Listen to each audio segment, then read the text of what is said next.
Hello everyone, today I would like to discuss a prominent figure in psychology as well as a prominent figure in American history. But before I do, I would just like to ask a couple of questions. Do you know any female psychologists or any of their works? How about black psychologists? It's okay if you don't.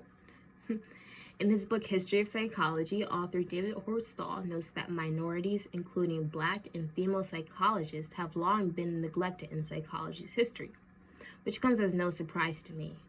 I, as a psychology student, am aware of the lack of representation of and for black people in psychology. I am also aware of the lack of women representation in the field. Representation matters, and that is a common theme in today's society, to make sure all are represented and seen in a fair light. So I would take the time today to mention and honor the accomplishments of Mamie Phipps Clark, from her work in research and outside of the field. Mamie Phipps Clark was a revolutionary in the field of psychology and a revolutionary of the civil rights movement. She is significant in her findings and research that helped to shape the society we live in today.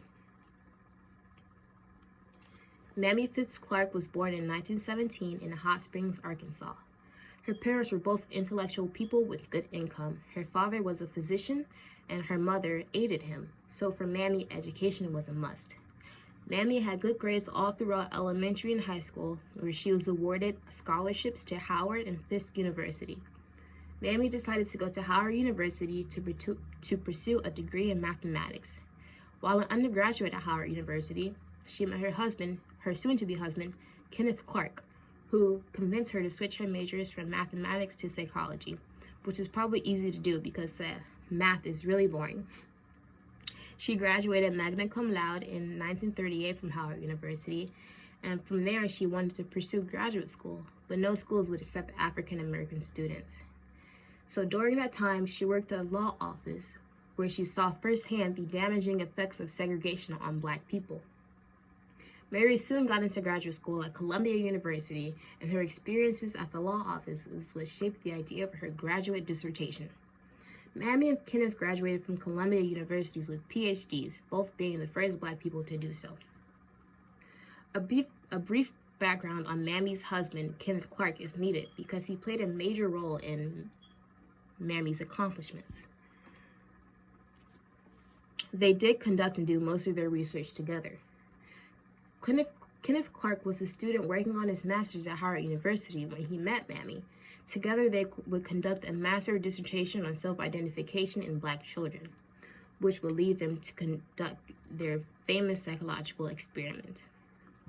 Kenneth has many accomplishments and accolades himself. He was the first African-American professor to get full tenure in New York City, as well as being the first African-American president of the American Psychological Association. Soon, Mamie and Kenneth got married and they resided in Harlem and New York City. But in Harlem, where Mamie lived, her heart was distraught by the lack of mental care and support within her community.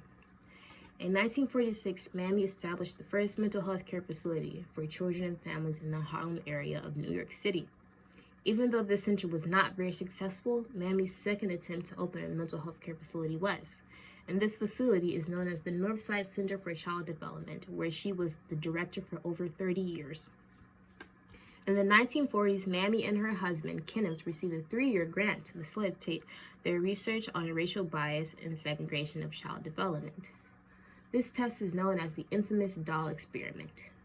They decided to conduct this research from experiments and observations within the mental health care facilities they created. Elementary school students between the ages of 4 and 9 were shown 2 identical baby dolls, the only difference being their skin color. One doll was white and the other doll was black. The children were then asked a series of questions such as, what doll is the pretty doll? What doll is the ugly doll? Which doll is good? And which doll is bad? The results found that the children often attributed positive perceptions to the white dolls and negative perceptions to the black dolls. These findings show how young children internalize negative racial stereotypes due to school segregation. From Mamie's findings, the doll test was used to reach a verdict in one of the most important court cases in American history, this case being the Brown versus Board of Education case in 1954. The research shows how school segregation is unjust and negatively impacts self-esteem and self-concept in young Black children. Their research was the first psychological research evidence to be used in a Supreme Court case. Other not so well known accomplishments of Mamie's is that she worked with the United States Armed Forces Institute as a research psychologist. She also worked with the Public Health Association doing the same type of work. As you can see, the mind of this woman is unmatched, and she's a dedicated expert in her field, and she does it with a passion. Mamie and her husband's work have opened the door for so many people in areas of research. Being the pioneer she is, Mamie paved the way for more Black academia in the field of psychology. The doll test itself opened the door for more research to be explored in the field of developmental and identification psychology.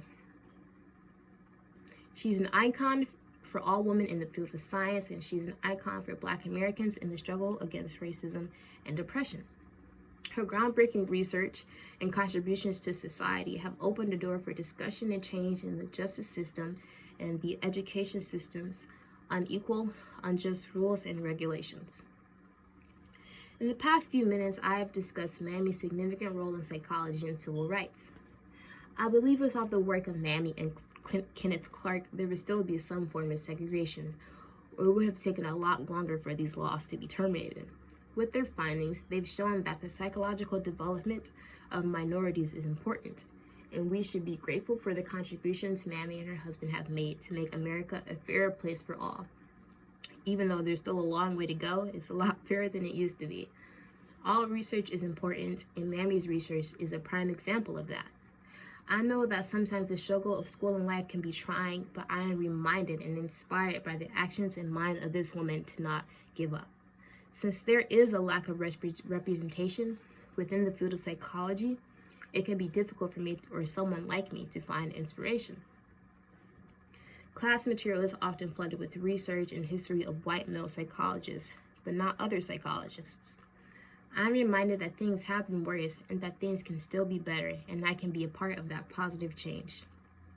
She has inspired me to inspire others through her research of the doll experiment and through her creating safe mental health spaces for Black people, and for being a pioneer in the field of psychology in general.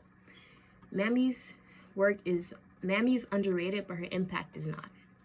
Thank you all for taking the time to listen to my speech tonight. I hope you take into account the impact of Mamie's research and her findings and how important it is for representation in psychology. Because as you can see, Mamie was underrepresented, but she represented herself and her culture to get a change in society. So thank you for listening, and have a good night.